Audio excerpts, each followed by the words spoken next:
नमस्कार प्यारे बच्चों, आज के क्लास में आप सभी प्यारे स्टूडेंट का बहुत बहुत स्वागत है।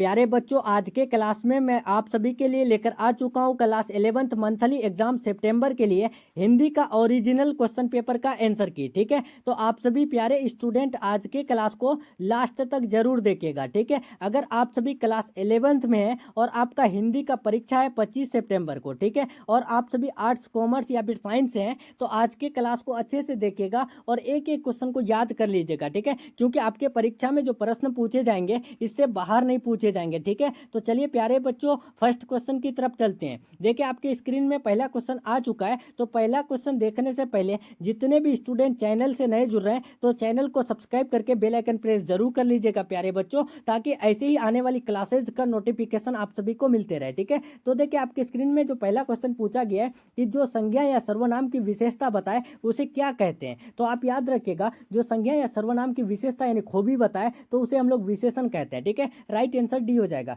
दूसरा नंबर देखिए, यह कोई नया काम नहीं है, यह किस सर्वनाम का उदाहरण है। तो यहाँ पर इसका राइट आंसर जो हो जाएगा दो का ऑप्शन नंबर डी हो जाएगा, संबंधवाचक। ठीक है, नेक्स्ट तीसरा नंबर देखिए, शब्द जब किसी वाक्य में पिरो दिए जाते हैं तब क्या कहलाता है। तो आप याद रखिएगा, जब किसी वाक्य में पिरो दिए जाते हैं शब्द तो वो पद कहलाता है। ठीक है, राइट आंसर तीन का ए हो जाएगा। नेक्स्ट चार नंबर देखिए, चार नंबर प्रश्न पूछा गया आपको, कंठ और तालु में जीव के स्पर्श से बोले जाने वाले वर्ण को क्या कहते हैं। तो उसे हम लोग जो है कंठ तालव्य कहते हैं। Right answer option number A हो जाएगा। पांच नंबर देखिए, सौ ध्वनि का उच्चारण स्थान क्या है। तो सौ ध्वनि का जो यानी उच्चारण स्थान जो हो जाएगा तो वो पांच का बी हो जाएगा, तालु। ठीक है, नेक्स्ट चलते हैं यहाँ पर यानी 6 नंबर, हिंदी में अनुनासिक वर्णों की संख्या है। हिंदी में अनुनासिक वर्णों की संख्या कितनी होती है। तो आप याद रखिएगा 5 होती है। ठीक है, राइट आंसर 6 का ऑप्शन नंबर ए हो जाएगा। नेक्स्ट 7 नंबर देखिए, यहाँ पर पूछा गया है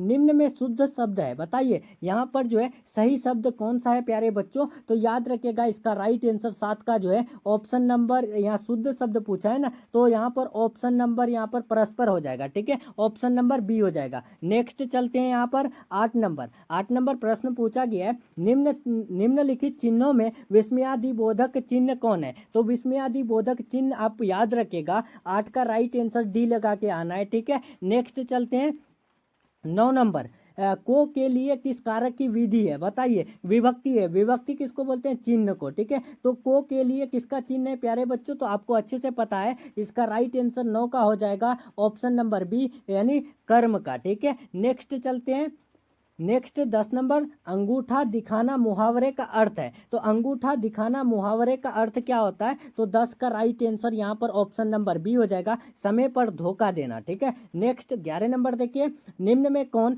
आम का पर्यायवाची शब्द है। आम का पर्यायवाची शब्द कौन हो जाएगा। तो 11 का right answer option number A हो जाएगा, रसाल। ठीक है, नेक्स्ट 12 नंबर क्वेश्चन देखिए कि कुटिल शब्द का विलोम शब्द है। तो कुटिल शब्द का विलोम क्या हो जाएगा। तो ऑप्शन नंबर डी सरल हो जाएगा। 13 नंबर देखिए, प्रार्थना शब्द का लिंग क्या है। तो प्रार्थना शब्द का लिंग की बात करें तो राइट आंसर बी हो जाएगा, स्त्रीलिंग, जो स्त्री के स्वभाव का है। तो इस वाक्य खंड के लिए एक शब्द क्या होगा। तो एक शब्द की बात करें तो राइट आंसर 14 का सी हो जाएगा, यानी श्रेण हो जाएगा। ठीक है, नेक्स्ट चलते हैं 15 नंबर, निम्न में कौन शुद्ध वाक्य है, बताइए शुद्ध वाक्य कौन है। तो इसका राइट आंसर 15 का जो हो जाएगा ऑप्शन नंबर डी हो जाएगा, वहां भारी भड़कम भीड़ जमी थी। नहीं, ये गलत है, इसका राइट आंसर डी होगा, यह कविता अनेक भाव प्रकट करती है। ठीक है, 14 का शुद्ध वाक्य पूछा है ना, तो राइट आंसर बी हो जाएगा। नेक्स्ट 15 का बी हो जाएगा। नेक्स्ट 16 देखिए, हिंदी के महान कथाकार प्रेमचंद का मूल नाम क्या है। तो प्रेमचंद का मूल नाम अच्छे से हर एक स्टूडेंट को पता है,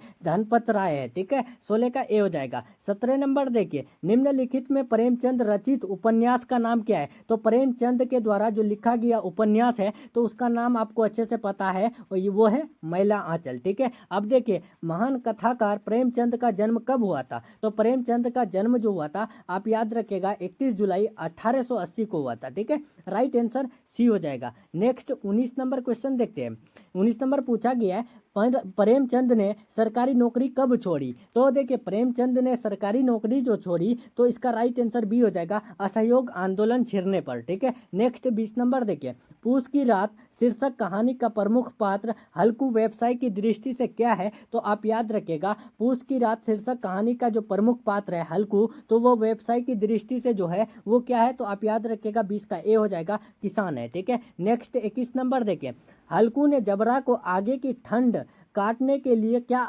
यानी आश्वासन दी। तो आप याद रखिएगा इसका राइट आंसर 21 का बी हो जाएगा, कल से यहाँ जो है पुआल बिछा दूंगा। ठीक है, 22 नंबर देखिए, हल्कू कैसे जान सका कि रात अभी पहर भर बाकी है। बताइए इसका राइट आंसर 22 का क्या होगा। तो 22 का ए हो जाएगा, वो समरसी को देख करके, सप्तर्षि को देख करके। ठीक है, राइट आंसर ए हो जाएगा। यहाँ पर कम दिखाई दे रहा है ना, जिस वजह से कहीं कहीं मिस्टेक हो जाता है बोलने पर। ठीक है, तो आप सभी माफ कीजिएगा। ठीक है, 23 नंबर देखिए, पूस की रात शीर्षक कहानी में किसने प्रसन्न मुख से कहा रात की ठंड में यहाँ सोना तो ना पड़ेगा। तो इसका राइट आंसर 23 का हो जाएगा, ऑप्शन नंबर सी, यानी हल्कू ने कहा। ठीक है, 24 नंबर देखिए, विद्यापति किस राजा के आश्रय में रहते थे। तो विद्यापति जो रहते थे तो वो किसके आश्रय में। तो यहाँ पर 24 का राइट आंसर हो जाएगा, ऑप्शन नंबर बी, शिवसिंह के आश्रय में। ठीक है, 25 नंबर देखिए, यहाँ पर विद्यापति किस काल के कवि है। तो आप याद रखिएगा विद्यापति जो है वो आदिकाल के कवि है।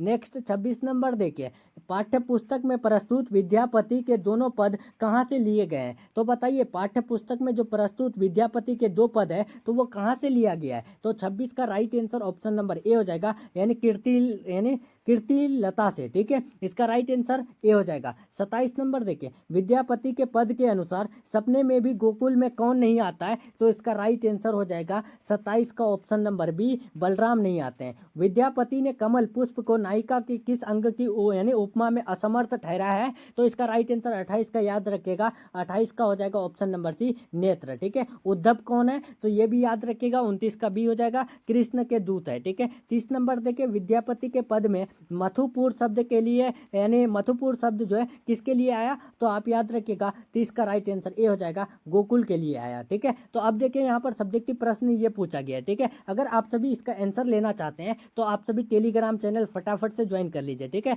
और फटाफट से आप सभी जो है चैनल को सब्सक्राइब कर लीजिए, क्योंकि इसके बाद आपको जो है यानी सब्जेक्टिव क्वेश्चन का क्लास दे दिया जाएगा। ठीक है, तो अगर आप सभी सब्सक्राइब नहीं किए तो सब्सक्राइब करके बेल आइकन प्रेस जरूर कर लीजिएगा। ठीक है, क्योंकि आप सभी को सबसे पहले वायरल प्रश्न इसी चैनल पर मिलता है। ठीक है, तो आप सभी चैनल को सब्सक्राइब करना बिल्कुल भी नहीं भूलिएगा। तो चलिए प्यारे बच्चों, मिलते हैं हम लोग नेक्स्ट क्लास में नेक्स्ट टॉपिक के साथ। तब तक के लिए अपना ख्याल रखें, अपना स्टडी जारी रखें। Take care, thanks for watching.